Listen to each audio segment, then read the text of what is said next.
Yeah, dear student, we continue with our accountancy class. Our chapter going on is chapter 8, company account.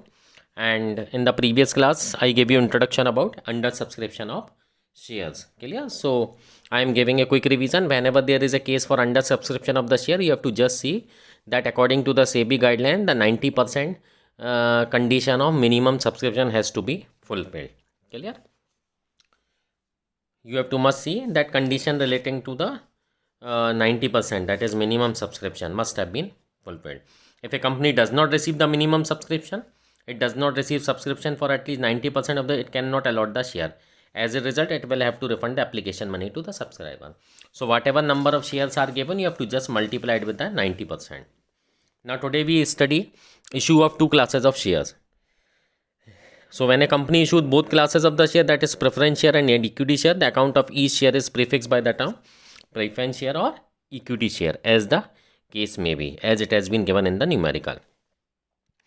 As the case may be, that is preference share capital account, equity share capital account, preference share allotment account, equity share allotment account, preference share capital account, equity share capital account.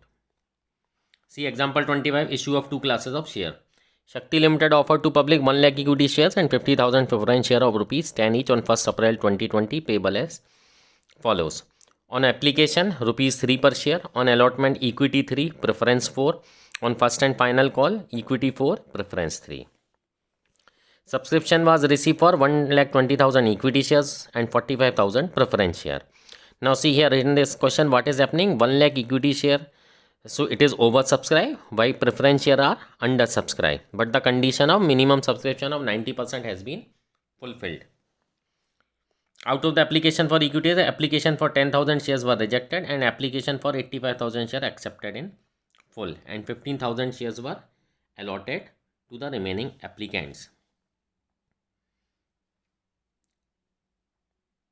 Application for preference share were accepted in the full because it is already a condition of under subscription. Amount due were received except the call money on 1,000 equity share and 500 preference share. Past entries in the cash book and journal. So yesterday class I gave you the introduction that whenever you are preparing cash book, you have to record all bank transactions in this cash book bank column, and remaining you have to pass journal entry. So first we have to see the cash book. On April 1, to equity share application account, rupees 3 on 1,20,000 share, 360. To preference share application account, 1,35,000. Clear? To equity share allotment, now being it is a case of oversubscription, so 3 lakh minus 30,000, 270. To preference share allotment, rupees 4 on 45,000 shares, 1,80,000. To equity share first and final call account, so total is of 4 lakh and 4,000 didn't pay, so total is 3,96,000. To preference share first and final call account, 1,35,000 minus 1,500, total 133,500. And by you have to refund amount on 10,000 shares, so by equity share application account 30,000. Remaining balance is 14,44,500. You have prepared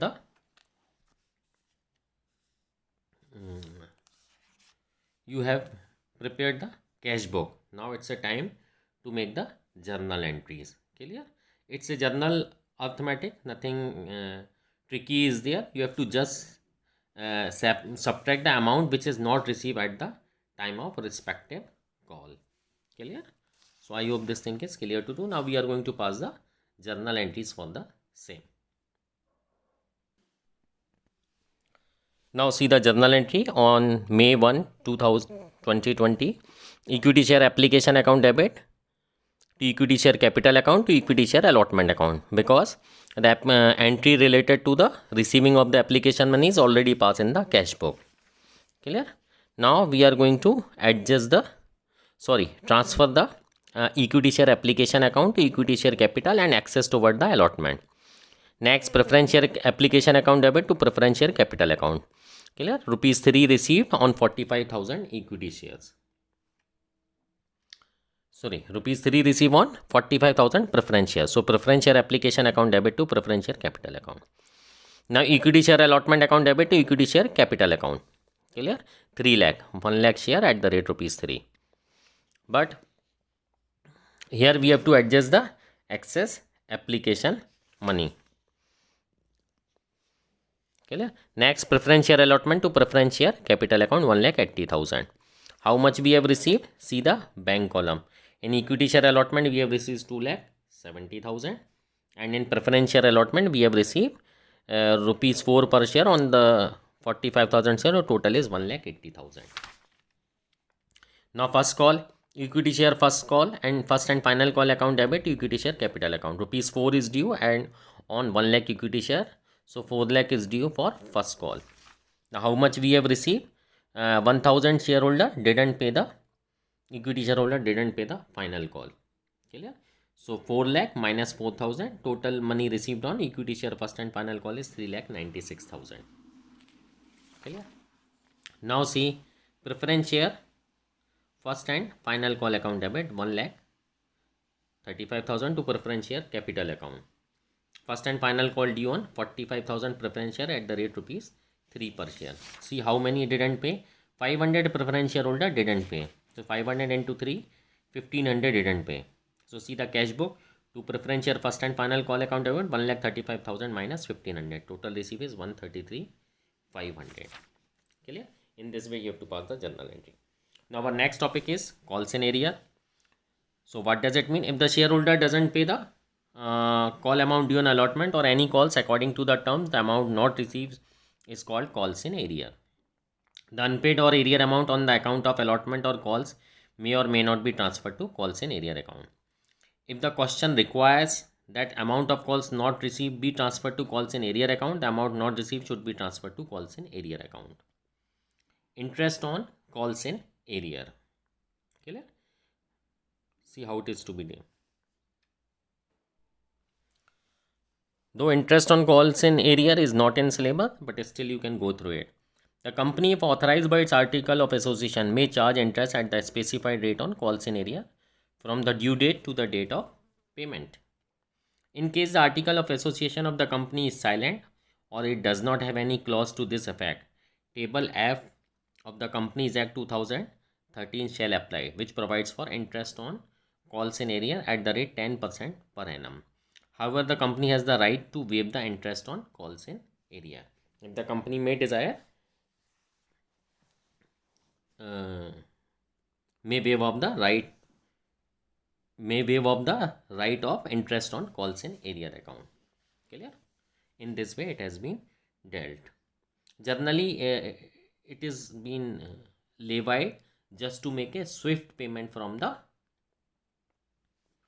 shareholders. No company desire to unnecessarily charge interest on calls in arrear because it doesn't look nice from a prudent shareholder. Clear? So generally this thing is levied just to force a shareholder to make a swift payment of the balance account, because company is calling money from an investor from the point of view of the investment and not from the point of view of harassing a shareholder. So always keep this thing in mind whenever you are dealing with the calls in arrear.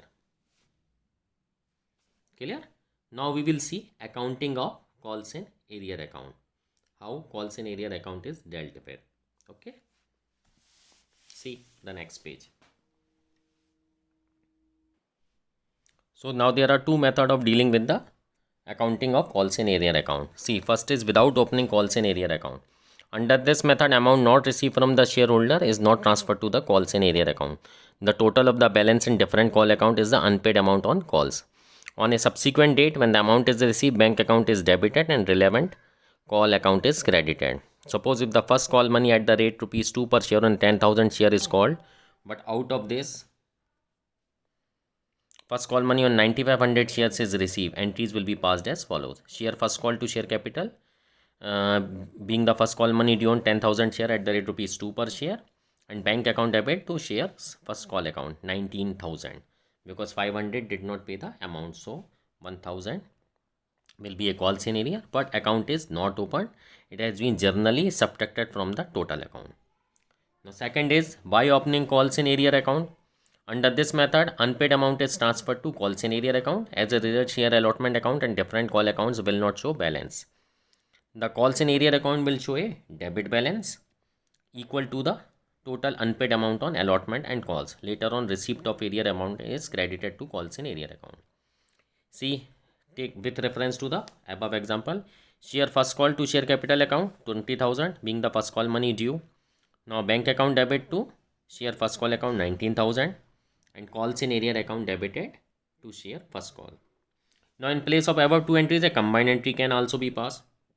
Bank account debit 19,000, calls in area account debit 1,000 to share first call account 20,000 being the first call money received except on 500 share and unpaid amount transferred to the calls in area account.